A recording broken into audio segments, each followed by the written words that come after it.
A minha fala terapêutica de hoje é uma reflexão sobre o patriarcado e a construção do feminino no filme Barbie. Eu sou Luíse Madeira, psicóloga, gravando para o New Me.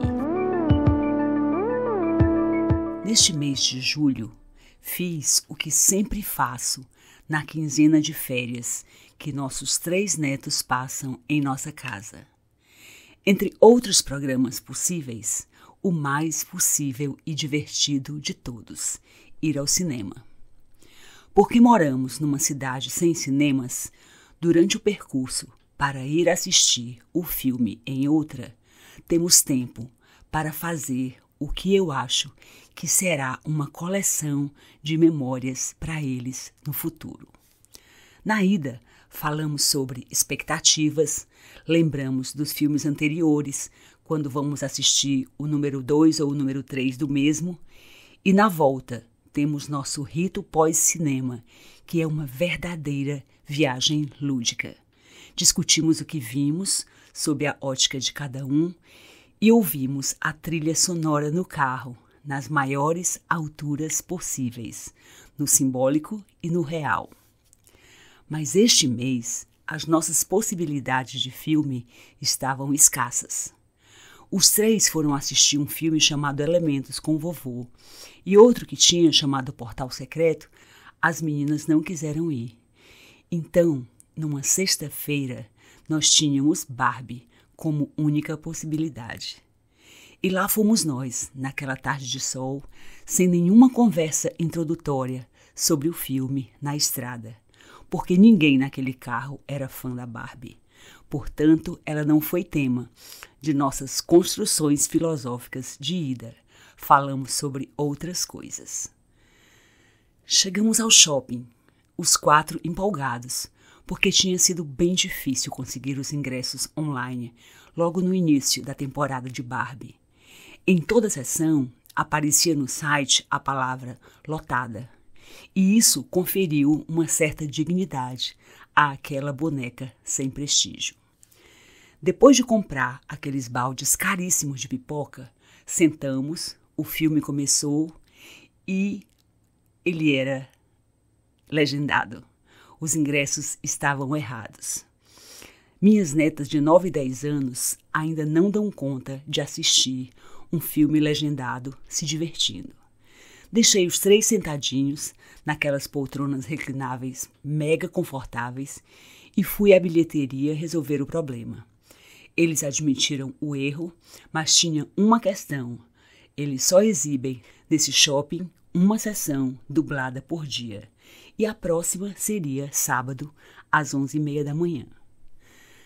Quando voltei com os novos ingressos na mão, o meu neto de 11 anos já estava envolvidíssimo com o filme. E numa pequena assembleia geral, decidimos ficar até o fim daquela sessão e ficou combinado que eu voltaria com as meninas para a outra no dia seguinte.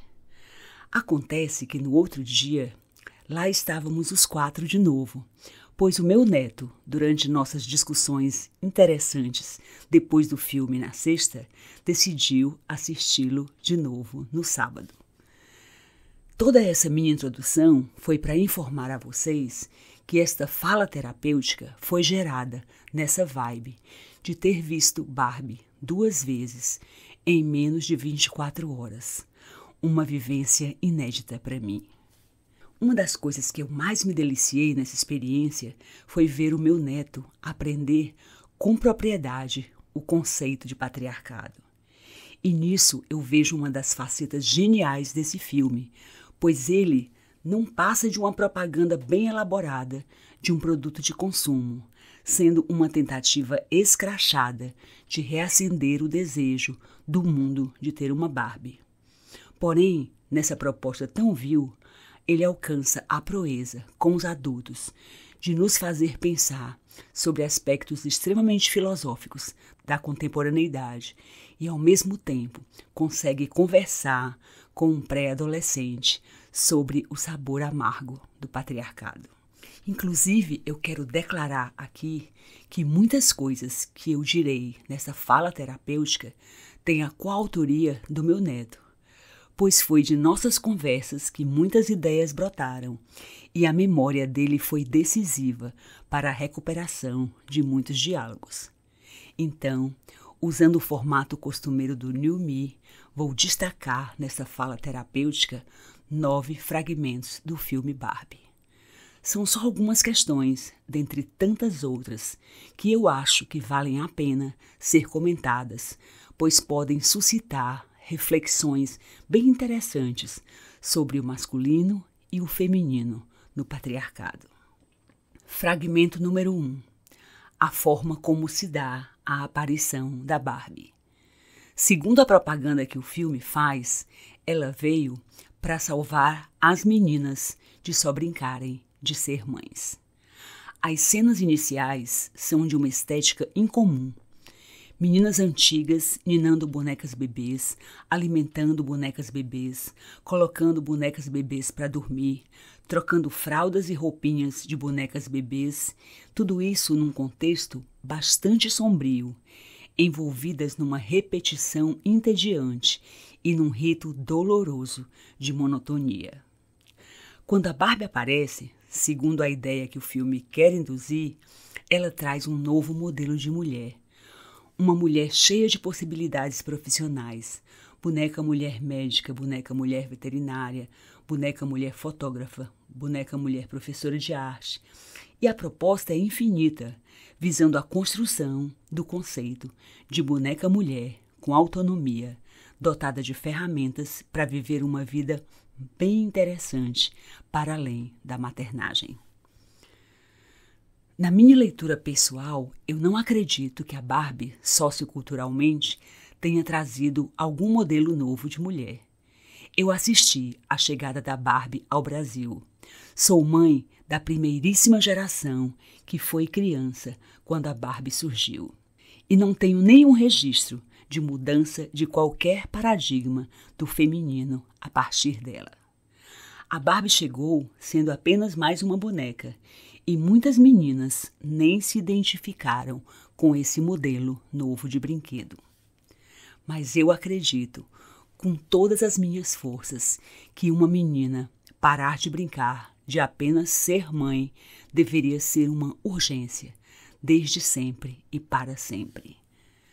A forma como a mulher é socializada, tendo o núcleo do seu universo infantil concentrado em brincar de casinha em espaços apertados, ter uma cozinha para fazer comidinhas e cuidar sem cessar das bonecas, ao invés de dirigir carros, soltar pipas e chutar bolas para longe, traz um prejuízo psíquico imenso, que vai repercutir muito negativamente na construção da leitura de gênero na vida adulta, tanto para a mulher quanto para o homem, que por sua vez cresce sem nunca ter brincado de paternidade. No filme, a cena fortíssima das meninas antigas destruindo as bonecas bebês é de um simbolismo marcante. Mas não são os bebês que as mulheres querem destruir, são os seus mundos minúsculos dentro do patriarcado, onde ser mãe é a premissa primordial para que a vida de uma mulher faça sentido. Então, o filme já começa desalojando essa construção romantizada de maternidade como foco biográfico feminino essencial. Fragmento número 2. Os defeitos femininos que a Barbie estereotipada fica apavorada quando passa a apresentar, como um pé que não se ajusta a saltos altos, a celulite e o medo que ela sente de ver sua beleza desmoronar de vez e então ficar estranha, como aquela Barbie que já foi maltratada pela vida em função das brincadeiras repetidas. Isso é uma metáfora bem consistente.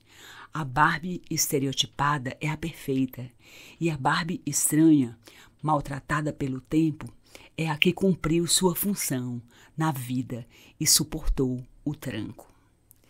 Esse fragmento, para mim, fala da exigência do modelo feminino de perfeição inatingível. Revela como o padrão estético faz excludência da nossa humanidade e nos diz que deveríamos ser perfeitas como uma boneca. Aliás, dizer que uma mulher é uma boneca, ao referir beleza, ainda é um recurso semântico, e isso diz muito do que é cobrado de uma mulher. Ao refletir sobre esta questão do salto alto, eu acessei inúmeros conteúdos simbólicos no meu repertório pessoal e escolhi relatar um fato que eu acho muito rico para essa discussão. Há mais ou menos 7 anos, nós fomos a uma festa belíssima de 15 anos e lá eu fui apresentada a uma moça alemã que não falava português.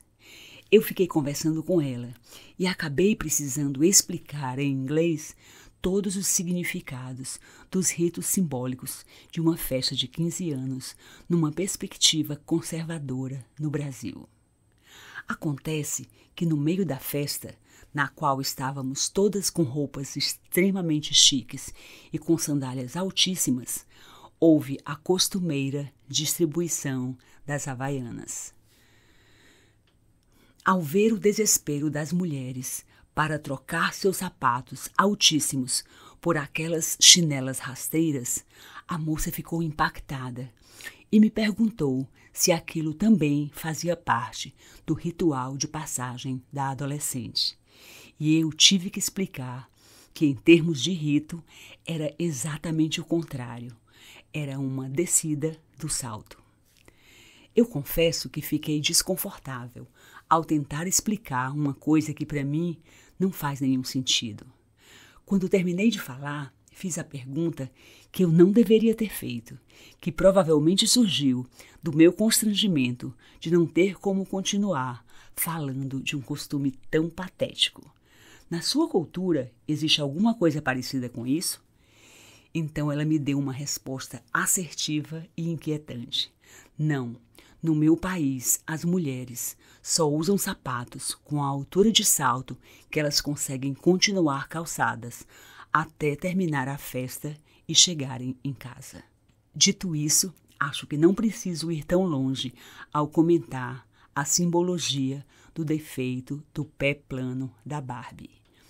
Só uma boneca com o pé feito para salto alto consegue viver em cima dele. Nosso tipo de pé, humano e plano, tem que enfrentar o mesmo sofrimento que a Barbie se deparou quando subiu a alta escadaria da casa da Barbie estranha e se queixou textualmente: eu nunca usaria salto alto se meus pés tivessem este formato. Pé plano e vocação para a celulite, simbolicamente, 2 características humanas, as quais nós mulheres ficamos o tempo inteiro tentando subverter à custa de muito sofrimento. Fragmento número 3. A Barbie estereotipada também tem defeitos psicológicos. Ela tem pensamentos de morte e, para piorar, fica muito envergonhada ao confessar essas dolorosas sensações intrusivas. A Barbie estranha avisa que isso só vai se intensificar e ela vai ficar cada vez mais sentimental, mais chorosa e mais complicada. Para voltar a ser perfeita, ela terá que se curar dessa humanidade que é considerada defeituosa. Aqui, o filme está falando da falta. A premissa é a mesma da imperfeição estética. A bonequice só existe se negarmos nossa condição humana. E nessa condição vivemos muitas coisas feias, dolorosas e estranhas. Há muita angústia envolvida em ser humana. Depois, lá pelo meio do filme, quando a Barbie é maltratada pela adolescente Sasha, ela chora porque não sabe lidar com a rejeição e diz: está acontecendo de novo. Ela também comenta em outro momento o seguinte: estou aprendendo a chorar. Primeiro foi uma lágrima, depois um monte. É isso. No processo de humanização, é inevitável que a gente aprenda a chorar. Barbie também, nessa experiência humanizadora, se torna sensível para perceber a face mais cruel da cultura patriarcal. E depois que a narrativa avança, faz uma afirmativa extremamente cortante. Ela diz: no mundo real, as mulheres se odeiam e os homens odeiam as mulheres. Fragmento número 4. O Ken representa a forma como o masculino estereotipado funciona. Ele fica altamente inseguro quando a Barbie quer fazer a viagem sem ele para o mundo real. E não apenas nega essa insegurança diante dos amigos, como acha um jeito de se inserir na viagem dela. Ao chegar lá, ele e a Barbie estão com roupas ridículas. A Barbie diz que está se sentindo constrangida e desconfortável com a atitude hostil dos humanos, mas o Ken novamente nega o desconforto e ainda afirma enfaticamente uma sensação contrária. Eu não estou sentindo nada disso. O que eu sinto só pode ser respeito ou admiração. Aqui temos uma ironia colossal sobre a chamada autoestima do homem hétero. Tem outro momento em que a Barbie descreve uma sensação difusa de medo e uma mulher que vai passando perto escuta e sugere que o nome disso que ela está sentindo é ansiedade. O Ken declara no mesmo instante: eu me sinto incrível. Com essa afirmativa positiva dele, a mulher faz um comentário extremamente interessante sobre a disparidade das sensações de ser o homem que se sente incrível e a mulher que se sente ansiosa. Ela diz: é porque os filhos não descontam nos pais. Quando Barbie e Ken dialogam sobre o clima psíquico do mundo real e utilizam a expressão sugestão de violência, eu acho sensacional. Ela percebe e afirma com certeza essa sugestão de violência no ar. Ele novamente nega. Porque no patriarcado, a sugestão de violência é sempre contra a mulher. Os homens não percebem. Ela é velada e causa desconforto contínuo, mas só ameaça as emoções femininas. Quando Barbie percebe que há uma intenção erótica nos gracejos dos homens, que há um duplo sentido no que eles estão dizendo, ela tenta se defender, se valendo da sua condição de boneca, e declara em alto e bom som que ela não tem vagina e o Ken não tem pênis, assumindo: nós não temos genitais. Ele rebate no ímpeto e de forma absolutamente patriarcal, mente sobre sua sexualidade precária, dizendo: eu tenho todos os genitais. Quando ele descobre que no mundo real o patriarcado prevalece, fica eufórico e se encontra de volta com a Barbie, trazendo a grande notícia: os homens mandam no mundo. Ao se perceber nesse lugar, o Ken começa a achar que pode tudo. Sai pedindo altos cargos nas empresas e vai tentando se apropriar dos postos de comando. Ele se frustra ao saber que precisa dos diplomas que não tem. Acaba rebaixando suas expectativas e chega a tentar ser salva-vidas na praia. Ao escutar o requisito dessa vaga, ele, sem mesmo saber nadar, profere de forma bastante sutil uma premissa genuinamente masculina no patriarcado: eu não sou treinado para salvar ninguém. Volta para o mundo não real, destitui a Barbilândia e se apropria do poder, instalando o modelo patriarcal. Extremamente confortável, lá no alto do patriarcado, a maior ironia de todas aparece no seu moletom. Um trocadilho composto pelo adjetivo suficiente, que em inglês é enough, I am enough. Vou comentar essa ironia usando um termo que a cultura contemporânea tem tomado emprestado da zoologia: mais macho alfa impossível. Fragmento número 5. O mundo corporativo é masculino. Dirigido por homens que negam que são machistas, argumentando que amam as mulheres, declarando que as reconhecem como alicerce principal de tudo. Inclusive, eles têm uma mãe mulher ou uma tia mulher. Um sarcasmo fenomenal.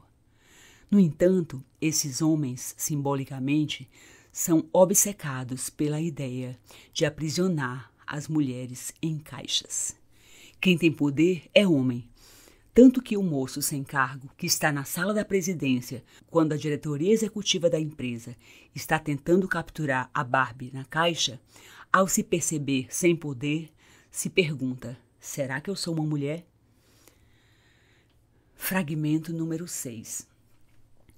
Para uma adolescente consciente e politizada como a Sasha, a Barbie representa o capitalismo sexualizado que incentiva o consumismo desenfreado, destrói o planeta, retarda o movimento feminista, detona a autoestima das meninas e ela resume tudo isso na palavra que abrange todos esses conceitos. A Barbie é fascista. Acho que este fragmento dispensa comentários. Fragmento número 7. A relação mãe e filha de Glória e Sasha é um primor nessa narrativa. A mãe tem inúmeras questões pessoais, psicologicamente problemáticas. Ela se reconhece incomodamente, confirmando uma fala da filha, quando as duas se reconectam emocionalmente depois com uma mulher estranha e sombria. Mas essa mãe tem uma força feminina incrível e surpreende a filha quando dirige o carro de uma forma selvagem e quase confessa que isso é herança de um relacionamento amoroso passado com outro homem que não é seu pai. Aliás, esse pai é a caricatura mais cruel do filme, de um masculino fracassado, o tempo todo fazendo falas inoportunas, voltado para as suas próprias excentricidades, sem nenhuma potência na vida de duas mulheres tão fortes como elas. Fragmento número 8. No patriarcado, as mulheres precisam esquecer o que são e o que sabem para servir aos homens.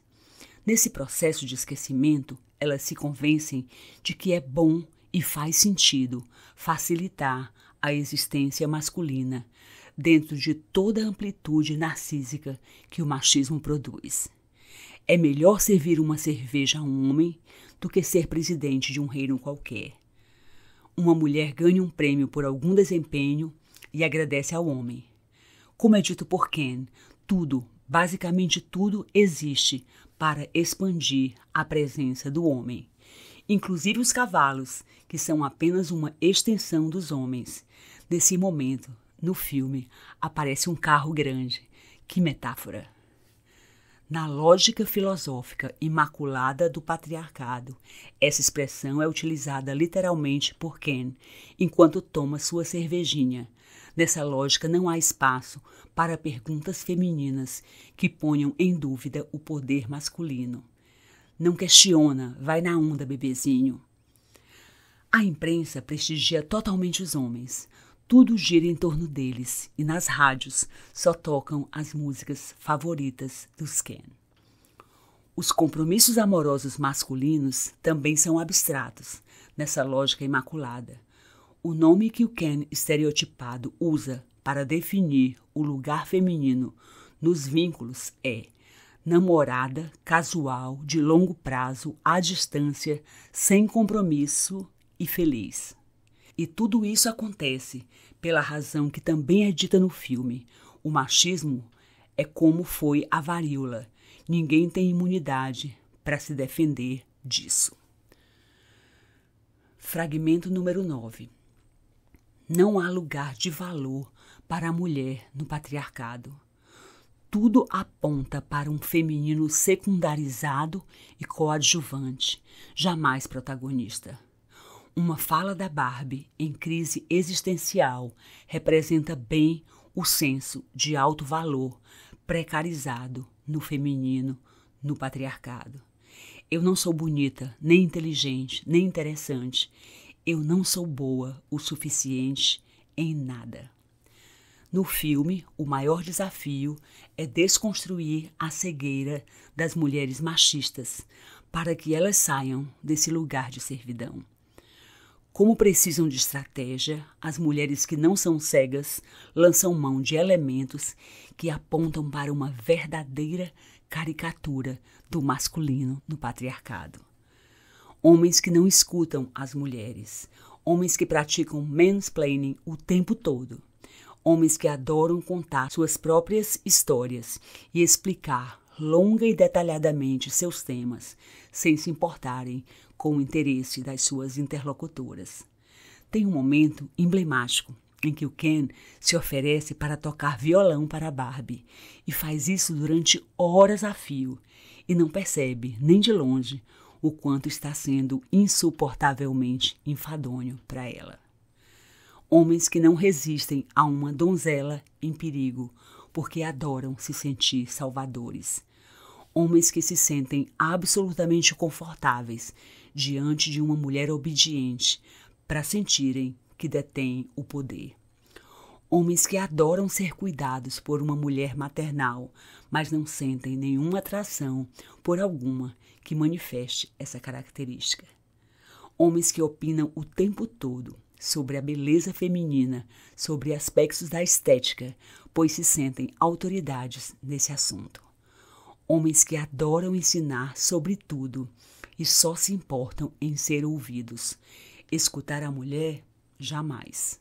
Tudo isso no patriarcado gera uma grande dissonância cognitiva no feminino, que é expressa de forma colossal nesta fala da personagem Glória. É literalmente impossível ser mulher. A gente sempre tem que ser extraordinária, mas de alguma forma está sempre fazendo o errado. Tem que ser magra, mas não demais. E nunca pode dizer que quer ser magra. Tem que dizer que quer ser saudável, mas também tem que ser magra. Tem que ter dinheiro, mas não pode pedir dinheiro, porque aí é grosseiro. Tem que ser chefe, mas não cruel. Tem que liderar, mas não pode detonar a ideia dos outros. Você tem que adorar ser mãe, mas não pode falar dos seus filhos o tempo todo. Você tem que ter uma carreira, mas também tem que cuidar dos outros o tempo todo. Você é responsabilizada pelo mau comportamento dos homens, o que é absurdo, mas se disser isso, é acusada de reclamar demais. Você tem que ser bonita para os homens, mas nunca tanto que os provoque e isso ameace outras mulheres, porque você tem que ser parte da sororidade. Mas também tem que se destacar e sempre ser agradecida, mas nunca esquecer que este mundo é falho. Então tem que reconhecer isso, mas estar sempre agradecida. Você nunca pode ser grosseira, nunca se exibir, nunca ser egoísta, nunca vacilar, nunca falhar, nunca mostrar medo, nunca passar do limite. É difícil demais, é contraditório demais, e ninguém te dá uma medalha ou agradece. E, na verdade, não é só você que faz tudo errado, mas também tudo é culpa sua. Esta fala é a mais pura realidade na cultura patriarcal. Então, bendito seja o feminismo, pois através dele, muitas de nós já saímos desse lugar tenebroso, porque mudamos as nossas ideias, e mudar as ideias sobre o masculino e o feminino é a nossa única possibilidade de reversão desse caos. Então, vou terminar esta fala terapêutica sobre o patriarcado e o feminino no filme Barbie, com o desejo de ter contribuído para alguma reflexão sobre as ideias que precisam ser mudadas. No final do filme, a boneca que é presidente diz que nem o homem nem a mulher deveriam viver na sombra um do outro. Esta parece ser a grande chave de tudo, a extinção absoluta das relações de poder entre os gêneros, para que cada pessoa descubra que é o que é, independente de estar vinculada amorosamente a outra pessoa e, muito principalmente, independente de ser considerada uma pessoa extraordinária. Aqui há um chamado poético para sermos pessoas comuns. Mas esta é uma grande e radical mudança de ideia. Então, vou fazer o final desta fala terapêutica usando esta frase atribuída no filme a Ruth Handler, a inventora da Barbie.